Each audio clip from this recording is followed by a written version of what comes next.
Hey, haven't you moved out already? You're always so slow. The movers will be here in an hour. My husband and his affair partner grinned and kicked me out. A week later, the doorbell rang, and when I answered it, they were there. How did they know where I was? But I did my best to pretend I didn't care. Hey, you! What did you do? What in the world are we talking about? My name is Claire, a 38-year-old housewife. My husband Alan and I have been married for 10 years. I guess this year we're supposed to celebrate our 10th anniversary. But for me, I am amazed that I have endured it for 10 years. That is how hard it has been for me. The reason I felt that way was because I had to endure all the bullying from my parents-in-law. Hey, bring me my coffee. Yes, right away. Claire, haven't you washed the bathtub yet? You haven't even finished weeding the garden. You're such a dawdler. I'm sorry. Soon after my husband and I got married, we started living with my parents-in-law. He wouldn't listen to me, saying that eldest son should live with his parents. We are newlyweds, so maybe for the first year or two, we could... Don't be so selfish. Mom and Dad are the ones who want us to live with them, and it would be a good opportunity for you to learn how to do housework too. Anyway, we are going to live together, okay? That's what my husband said to me after we got married. And he couldn't tell me this before we got married. But I still loved my husband, so I agreed to move in with him, even though I felt it was unfair. And so, I was to live at my parents-in-law's house. Jacob and Debbie, I'm looking forward to living with you from today. Yes, us as well. On my first day at the house, my parents-in-law were very kind and greeted me with warm smiles. So I thought I would be able to enjoy my life living with them. However, my expectations were soon betrayed. The next day, my in-laws immediately started to bully me. Hey, how long are you going to stay in bed? My mother-in-law woke me up angrily with a devilish look on her face. I hurriedly checked the time on my phone, and it was only 5:30. It's only 5:30. So what? Do you really think you can do all your chores if you wake up later? I had no idea what my mother-in-law meant, but I soon came to understand. First, you must make breakfast for our family, pancakes for Jacob and cereal for me. You need to make salads and cook some eggs for each of us too. You will also make Alan's lunch for him to bring in a lunchbox. With such detailed instructions, I would certainly have to get up early in the morning. I tried my best to make breakfast for my in-laws and the lunch for my husband, even though I was still sleepy. But when it was time for breakfast, my in-laws were furious for some reason. What is this breakfast? What? I just had scrambled eggs yesterday. You can't make me eat the same thing 2 days in a row. Claire, you have to make something different every day. I'm sorry, but I didn't know what my father-in-law had for breakfast because I arrived yesterday afternoon. I was shocked because their reason of anger was unreasonable, and when I glanced at my husband, he seemed to have no interest in me at all and was munching on his own breakfast while watching TV. I was extremely saddened that he would not protect his wife as a husband. My in-laws continued to yell at me, and I couldn't even eat my own breakfast. Finally, when it was time for my father-in-law to leave for work, I was allowed to have my breakfast. My mother-in-law, watching me eat my cold breakfast by myself, asked, "How long do you need to eat that? You really are slow." I lost hope from the very first day. Why should I be treated like this? That night, when I was alone with my husband in the bedroom, I pleaded to him. Do we have to live together? I can't stand the thought of living like this forever. My husband was startled as I said this in tears. Don't be so hard on yourself. They're just checking to see if you have the guts by giving you a hard time at first. If they approve of you, I'm sure they'll both treat you nicely. Really? Of course. I'm sure you'll be accepted by them. Okay, I'll do my best. My husband encouraged me with his words. My parents-in-law would someday approve of me. Believing this, I really tried my best to do all the chores expected of my in-laws' house. However, it did not go so well. My in-laws' demands were not consistent, and they often came in with unexpected requests. I would sometimes get confused, and my in-laws would get angry with me. Oh my, why can't you do what you're told? You really are a dawdler. I'm sorry. That's how my mother-in-law used to call me, a dawdler. I was sad, but my frustration surpassed my sadness. I was determined to do my housework perfectly and make my parents-in-law approve of me. I was filled with such motivation. It seems that I'm more competitive than I thought. So no matter how unreasonably they treated me, I endured it. Gradually, I stopped worrying about my in-laws' bullying. I began to see them as two barking dogs, if that's an appropriate way to put it. Therefore, the stress caused by my in-laws did not accumulate so much. On the other hand, however, I was troubled about my relationship with my husband.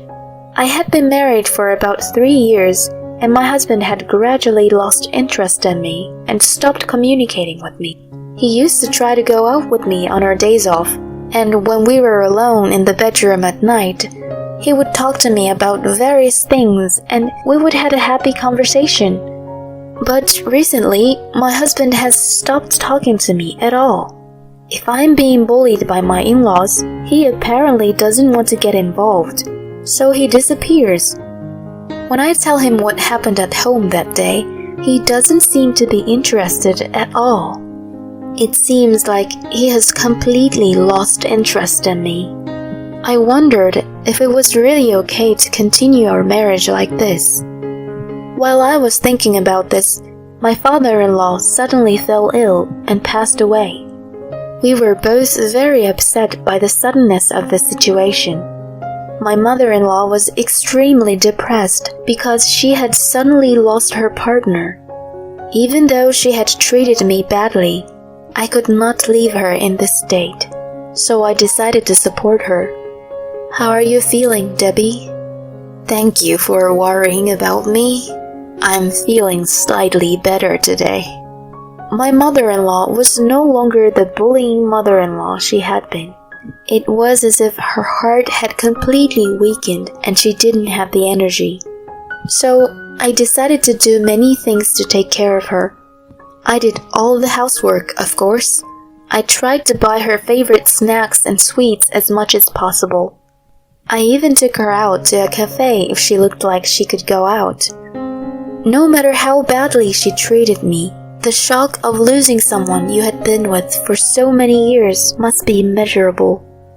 As I treated my mother-in-law like that, she gradually got better. She started smiling more and started to do things by herself. And for the first time, my mother-in-law expressed her gratitude to me. Claire, thank you. Thanks to you, I am back on my feet. I am sorry I've been such a jerk to you. It's okay, Debbie. I hope we can support each other. At that moment, I felt as if I could have a heart-to-heart talk with my mother-in-law. After that, the bullying stopped completely. And so I was able to build a good relationship with my mother-in-law. I remember when I first got married, I thought about running away because I felt it was too much work to cook a different type of egg dish every morning. That's how my mother-in-law sometimes talked about my father-in-law. My father-in-law was a very strict man, so my mother-in-law was often forced to obey him. and she had come to think that was normal. However, with the death of her husband, her sense of values began to revert back to the value she had before she got married. Basically, my mother-in-law herself was not that meticulous. She was a person who felt that if she could do 70%, it was okay. But that changed when she got married and was under the guidance of her mother-in-law. My mother-in-law told me many stories, like how she and my father-in-law first met and how they were when they just got married. I enjoyed listening to her stories very much, and I was able to spend quality time with her. So I didn't mind that my relationship with my husband was not so good. However, after a few years passed, my mother-in-law's age gradually made it impossible for her to live as she wished. Her legs and back began to weaken, and she began to need frequent hospital visits. But even going to the hospital was reaching their limits, and she began to need a wheelchair to live.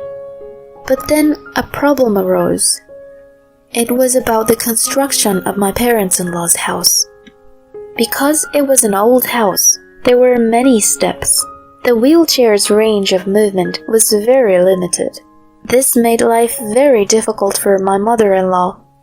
When I was thinking about remodeling my parents-in-law's house, my parents made a suggestion. They were going to give up the house they were living in. My parents' house had originally been remodeled to barrier-free because my grandparents had lived there together. The house itself was new and only about 10 years old, as it had been fully remodeled. I felt bad that they had to give it away, but my parents had a dream to move to the countryside after retirement. They thought it would be a good opportunity to make it come true and suggested that they would give the house. I thought it would be good if it would be mutually beneficial in that way. I immediately made a proposal to my mother-in-law and my husband, and they were both very happy, and we moved right away. I was familiar with the house because it was my parents' house, and my mother-in-law seemed very comfortable because it was barrier-free. It was also relatively close to the company where my husband works, so commuting to work seemed easy for him. We were living a peaceful and tranquil life like that. Even if the relationship between me and my husband was not that great, I had already established a good relationship with my mother-in-law. So I felt that this kind of life was a reasonable way of living.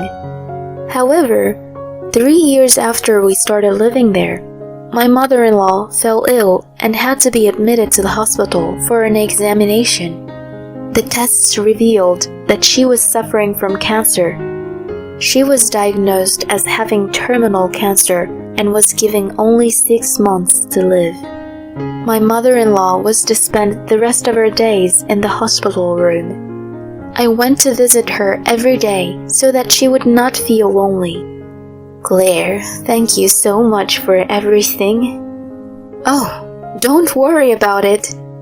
When I think about how few days I have left, I realize that I should be thankful for the little things. My mother-in-law seemed to have accepted the fact that she had only a short time left to live and was spending her time peacefully. 6 months later, she passed away. I was extremely sad. I hated my mother-in-law when I first got married because she was very abusive. During the 8 years we spent together, I experienced many things. My mother-in-law had become so important to me that I could call her my second mother. I was so sad during the funeral that I could not stop crying.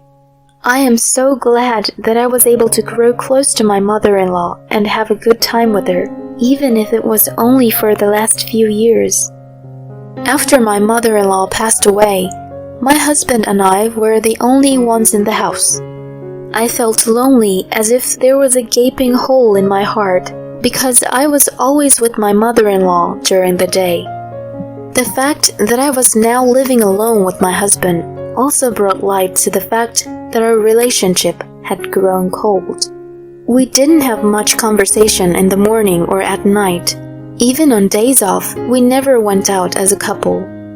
My husband gradually started working more and more overtime and coming home later and later, perhaps on purpose. He also started going to work on weekends. Of course, he may be busy, but I think he also wants to spend less time with me. I was kind of getting tired of being with my husband, and I was lonely being alone now that my mother-in-law was gone, so I started working part-time. It was a good decision. I started communicating with various people there, which made me feel more relaxed, and above all, it was fun to work for the first time in a long time. And as I got to know the people at work, we would complain to each other about our husbands, which was a good stress reliever. But then, something happened that I didn't think was possible. I want a divorce. With that, he suddenly pushed divorce papers in my face. What do you mean? It is true that our marriage was on the rocks, but when he suddenly asked for a divorce, I was taken aback. Then my husband made a further surprising statement. I have someone I'm in love with. What does that mean? Are you having an affair? Well, you could say that. Actually, I brought her here today. What? As I said that, the doorbell rang. Then my husband opened the front door and brought in a woman. Hi, I'm Elise. It was a very young-looking woman in flashy clothes. The affair partner apparently works at a strip club. My husband is a regular customer there, and the two began having an affair. I want to leave you and remarry her. I felt as if I had been hit in the head. I had lived with my in-laws and did my best to take care of the housework for my husband. How could he treat me like this? You know, we couldn't have kids, but she and I were able to have a baby. I couldn't believe my ears. Apparently, she was pregnant with my husband's child. We have a new family member over here. So, will you back down? The woman smiled wickedly at me. This person is completely hostile towards me. I shouldn't have to relent either. With that in mind, I agreed to the divorce. I'll give you a grace period until you leave. I'm sure you'll need it, being abandoned by your husband out of the blue. The two of them were annoyingly excited. My husband and his partner are going to live at her house until I leave. I signed the divorce papers my husband had prepared and filed for divorce. We are strangers now. 10 days have passed since then. My ex-husband and his partner came to my house. Hey, haven't you moved out already? You're always so slow. Yeah, my mother used to call her a dawdler. That was when I was being bullied, and in the end, my mother-in-law never mentioned any such thing. The movers will be here in an hour, I replied without concern. They looked satisfied to see the cardboard boxes piled up. An hour later, the movers came and took all the boxes away. Good. Then, get the hell out of here. My ex-husband and his partner grinned and waved at me out. My husband had apparently forgotten a certain fact. Well, it would be more interesting if I didn't remind him as it is. I had completed the move to the new house and was living comfortably. A week later, the doorbell rang, and when I answered it, my ex-husband and his partner were there. How did they know where I was? What? How? I followed you home from work. That's a stalker, isn't it? They were furious. It must be about that, but I did my best to pretend I didn't know. Hey, you! What did you do? What in the world are we talking about? Don't be silly! We were living in that house and suddenly we got an eviction notice. Oh, is that so? Don't play dumb. You must have done something. The two of them shouted. I had no choice but to tell them the truth. Of course, because I sold that house. What? Why did you sell it without permission? I mean, you can't do that. What are you talking about? That house is mine. What? The woman exclaims in a funny voice. That house was given to me by my parents. It's in my name, so it's up to me if I want to sell it. What? My ex-husband finally remembered and was speechless. Then that house won't become our house? No, it won't. What? That's not what you promised. We got together because you said you had a house we could live in. But I can't do anything about it. My ex-husband and his partner started fighting, so I told them that if they made any more noise here, I would call the police. Then they ran away in a panic. But my sanction did not end there. Naturally, I demanded alimony from them. I charged them $50,000 for my ex-husband and $30,000 for the woman. And I told them something. I told them that my ex-husband was infertile and could not have children. I had suffered from being unable to have children in the past, so I forced him to have a test done as a couple. When I got the result, it was right around the time my father-in-law passed away, so I had missed the timing to tell my husband about the result. Since then, we had completely grown apart and I had failed to tell him. It seems that what I accidentally failed to tell him turned out to be a terrible bomb now. The fact that he is infertile means that the child in the partner's stomach is not his child. The two of them were in a difficult situation because of this. As a result, they decided to split. However, of course, I have demanded alimony from both of them, and I will make sure they pay it. If they fail to pay, I will seize their wages, so there will be no problem. My ex-husband, who lost his house and his partner, is living alone in a shabby apartment to pay off his debts. Also, the woman returned to her parents' house and asked them to help her raise her child and to help pay her alimony. Both of them seemed to be in hell, just as they deserved. I was hired as a full-time employee at my part-time job, and my income increased drastically. I am now living comfortably in a studio apartment and devoting myself to my work. I am not ready to give up yet, so I'm going to look for a partner as I work on my career.